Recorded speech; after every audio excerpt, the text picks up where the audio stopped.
Hello दोस्तों, good morning. Welcome to my channel. सभी को इंडिपेंडेंस डे की हार्दिक शुभकामनाएं।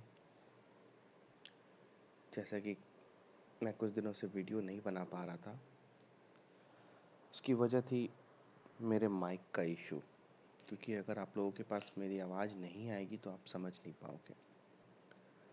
तो आज मैंने कुछ इंडेक्स के लेवल्स फाइंड आउट किए हैं, कुछ टारगेट और कुछ स्टॉक्स के लेवल्स, जहाँ पे आप एनालाइज करोगे खुद से कि यहाँ से इफ़ इन केस अगर आप बाय किए होते तो स्टॉप लॉस आपका क्या होता। सी, सबसे पहले कोई भी ट्रेड इनिशिएट करने से पहले या फिर किसी भी चीज़ को सीखने से पहले अपना लॉस डिफाइंड रखना चाहिए। मालूम होना चाहिए कि हमारे पास कैपेसिटी कितनी है नुकसान बर्दाश्त करने की। और दूसरा, पोजीशन साइज़। पोजीशन साइज़ क्या होता है जनरली कि कई लोग लाख रुपए लगा करके पूरा लाख रुपए एक बार में ट्रेड कर देते हैं। तो ऐसा कभी भी नहीं करना है। आपको एटलीस्ट 5 पार्ट, 4 पार्ट और 10 पार्ट, डिपेंड करता है कि आपका कैपिटल साइज़ क्या है। फॉर एग्जांपल जिनके पास 10 लाख का कैपिटल है वो 1 लाख रुपए यूज़ करेंगे।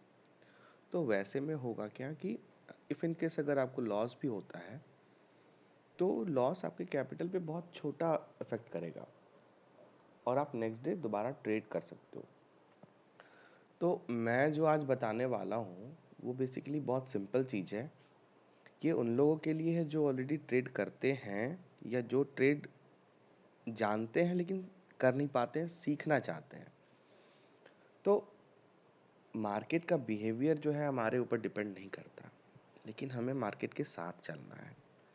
अब जैसे कि बैंक निफ्टी का फ्यूचर है ये, तो 39,088 के ऊपर बाई करने का जोन है।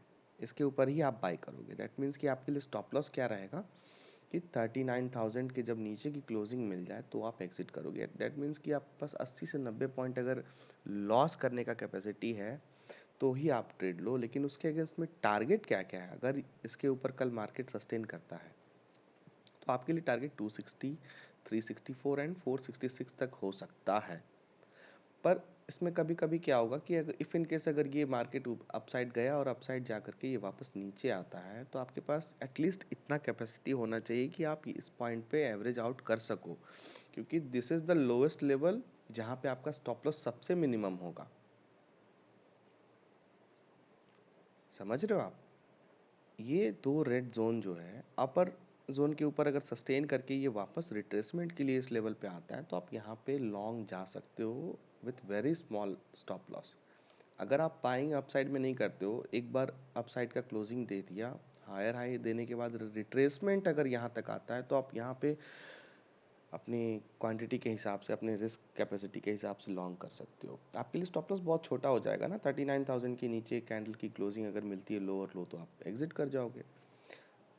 बट होता क्या है जनरली, आप देखोगे कि ये एक रिट्रेसमेंट देने के बाद, एक पैनिक कैंडल बनाने के बाद ये लगातार कंटिन्यूअस ऊपर की तरफ चला जाता है। सेम सिचुएशन सेलिंग के साइड में है। अगर ये लेवल के नीचे, अगर 39,000 के नीचे अगर लोअर लो क्लोजिंग देता है तो आप यहाँ पे शॉर्ट कर सकते हो। इफ़ इन केस अगर ये घूम करके इस लेवल को टेस्ट करने के लिए दोबारा आता है तो वहाँ पे आप एक्स्ट्रा क्वांटिटी ऐड कर सकते हो, क्योंकि आपको पता है कि इस लेवल के ऊपर जाएगा तो ये ऊपर की तरफ भागने का चांसेस इसके ज़्यादा है। राइट? तो ये 3 लेवल्स हैं जो कि आपको ट्यूसडे वेडनेसडे तक आपको देखने को मिल सकता है, अपसाइड में और डाउन साइड में। और मैं निफ्टी के कुछ लेवल्स आपको बता दूं जो कि काफ़ी इंपॉर्टेंट है। उसके अकॉर्डिंग आप अपना ट्रेड प्लान कर सकते हो, या अगर कोई पोजीशन है आपके पास करेंटली तो उसके अकॉर्डिंग आप डिसीजन ले सकते हो। या फिर पेपर ट्रेडिंग कर रहे हो तो आप पेपर ट्रेडिंग से सीख सकते हो कि किस पॉइंट पे मुझे लेना चाहिए, किस पॉइंट पे। फॉर एग्जांपल यहाँ 40 पॉइंट्स का अगर डिफरेंस मैं देख रहा हूँ जोन में, अप्रॉक्स 35 पॉइंट्स का, तो आपके लिए 35 पॉइंट्स का रिस्क हो गया। डिफाइंड रिस्क है, 35 टू 40 पॉइंट से आपका ज़्यादा नुकसान नहीं होना है। लेकिन आपको क्या करना है कि मुझे मिनिमम रिस्क वाला ट्रेड लेना है, तो आपको वेट करना पड़ेगा ये दोनों जोन को क्रॉस करने के लिए। जोन क्रॉस होने के बाद अगर रिट्रेसमेंट लेता है इस लेवल पे या फिर इस लेवल पे तो आप लॉन्ग कर सकते हो, बिल्कुल छोटा सा स्टॉप लॉस। हमें स्टॉप लॉस हर एक ट्रेड में बिल्कुल छोटा सा ही रखना है। लेकिन अब यहाँ 35 पॉइंट का अगर मैं रिस्क देखता हूँ तो उसके अगेंस्ट में मुझे 60 पॉइंट का टारगेट, अपसाइड में टारगेट 1 है, देन उसके बाद 140 पॉइंट्स, उसके बाद फिर टारगेट 3 भी है 953 तक। तो यहाँ तक प्रोबेबिलिटी है जाने का। अब डिपेंड करता है कि ट्यूसडे को मार्केट कैसा ओपन होता है, गैप अप ओपन होता है या फिर गैप डाउन होता है, ओपन होता है। अगर गैप अप किसी रेजिस्टेंस लेवल पे मार्केट अगर हिट होगा तो रेजिस्टेंस लेवल जैसे कि राउंड लेवल 17,800, 17,500, 18,000, 17,900, ये राउंड लेवल जितने भी होते हैं ना, ये सारे रेजिस्टेंस की तरह काम करते हैं। और बैंक निफ्टी पे भी सेम आप देख सकते हो कि 38,500, 38,000, 39,000, ये सारे राउंड लेवल जो होते हैं ना, साइकोलॉजिकल लेवल होते हैं जनरली, 500 पॉइंट्स के डिफरेंस वाले। और 100 पॉइंट्स के डिफरेंस वाले तो जनरली सभी कॉल राइटिंग करते ही हैं। राइटिंग जिनको नहीं पता हो तो सेलिंग होता है, सेलिंग को हम राइटिंग बोलते हैं। निफ्टी में अगर डाउन साइड में देखा जाए तो 70 पॉइंट्स, देन अगेन उसके बाद फिर ऑलमोस्ट 80 पॉइंट्स नीचे, और फिर उसका 476 तक डाउन साइड में लेवल्स दिख सकता है अगर ये 700 के नीचे सस्टेन करना स्टार्ट कर दे मार्केट तो।